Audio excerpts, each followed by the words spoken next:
मेरे पति रवि एक कंपनी के मालिक थे, पर उस कंपनी में काम कर रहे वर्कर को मेरे पति हमेशा फैमिली की तरह ख्याल रखते थे। उनके हर सुख दुख में रवि हमेशा साथ देते। उन्हें काम करने वालों में से राजू वर्कर, जो कि बहुत ही ईमानदार थे, उनकी बेटी की आज शादी थी और वह अकेले ही घर में कमाने वाले थे। इसलिए उनकी फैमिली बहुत ही गरीब थी। उनके घर में दो बेटियां थी। एक बेटी अभी छोटी थी और दूसरी बेटी की आज शादी थी। उसी शादी में आज मेरे पति रवि जा रहे थे, क्योंकि मेरे ससुर जी ने कहा था कि बेटा, ये वर्कर बहुत ही पुराने हैं और बहुत ही ईमानदार भी हैं। तुम ऐसा करो कि इनकी बेटी की शादी में ये कुछ पैसे दे आओ। वैसे तो ये पैसे नहीं लेंगे, क्योंकि वह सिर्फ अपनी मेहनत का कमाई लेते हैं, लेकिन तुम इन्हें किसी तरह मनाकर ये तोहफे के रूप में दे आना। ये सुनकर मेरे पति अपने कार में बनकर राजू की लड़की की शादी के लिए निकल गए। राजू अपनी लड़की की शादी अपने गांव से कर रहा था, जो शहर से काफी दूर था। लेकिन जैसे तैसे रवि उस गांव में बस पहुंचने ही वाला था कि अचानक एक सुंदर सी लड़की रवि के कार के आगे आ गई।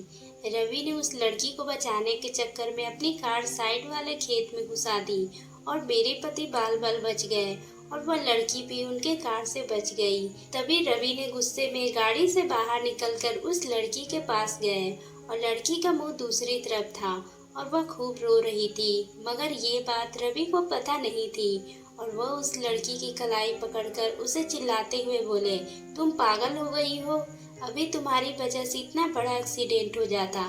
लेकिन जब रवि उस लड़की का चेहरा देखा तो वह बहुत ही रो रही थी। तभी रवि ने सोचा, इतनी खूबसूरत लड़की बीच सड़क पर रो रही है तो जरूर कोई बात है। तभी वह उससे पूछते हैं कि क्या हुआ है, तुम रो क्यों रही हो और तुम इस तरह बीच सड़क पर क्यों चलकर जा रही हो। लेकिन लड़की रोती रही और कुछ न बोली। फिर रवि ने उसे अपनी कार से निकलकर पानी पिलाया और सड़क के साइड में ही उसे बैठा दिया। फिर आराम से उससे पूछा, अब बताओ तुम्हारे साथ क्या हुआ है। उसने कहा, मैं एक लड़के से प्यार करती हूँ।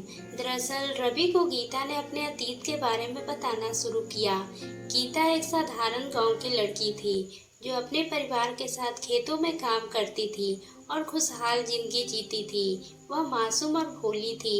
एक दिन गांव में मेले में उसकी मुलाकात मोहित से हुई। मोहित आकर्षक और बातें बनाने वाला लड़का था। गीता को मोहित के पहली ही नजर में प्यार हो गया और मोहित भी गीता से बहुत ही मीठी मीठी बातें करता उसे अपने प्यार के जाल में फंसा लेता है। गीता मोहित पे बुरी तरह से भरोसा करने लगी। दोनों छुप छुप कर मिलने लगे और गीता का दिल मोहित के बिना एक पल भी नहीं लगता था।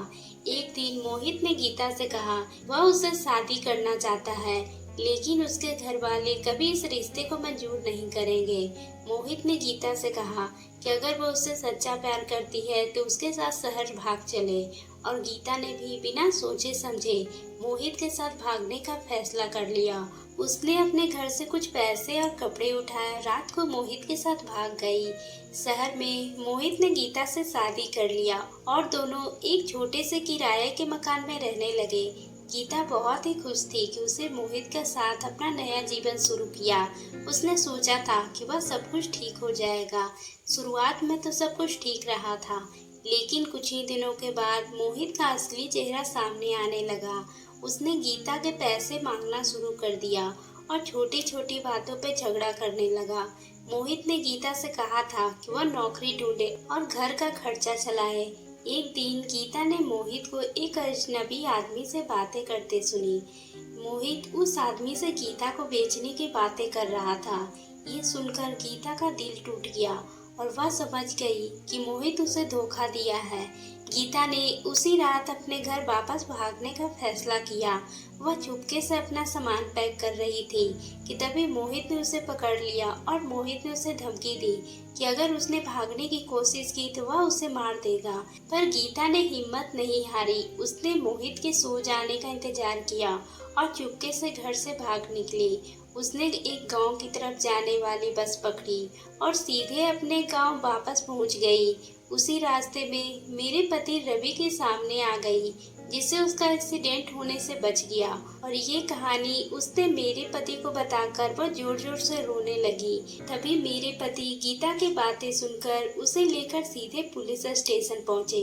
वहां जाकर उसने पुलिस को अपनी पूरी कहानी सुनाई। पुलिस ने गीता की मदद की और मोहित को गिरफ्तार कर लिया। गीता अपने परिवार के पास वापस भेज दिया गया।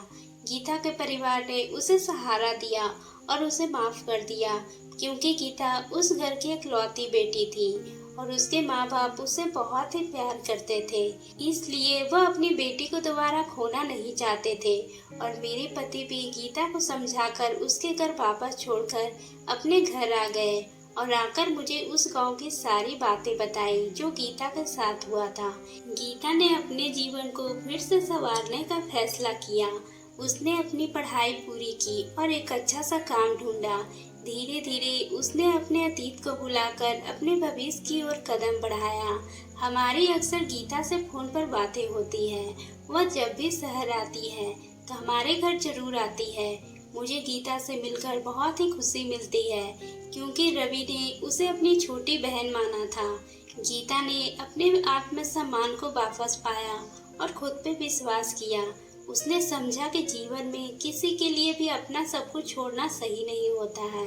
तो दोस्तों, आपको ये कहानी कैसी लगी? अगर पसंद आई हो तो आप मेरे चैनल को सब्सक्राइब करना ना भूलें और बेल आइकन को भी प्रेस कर लें।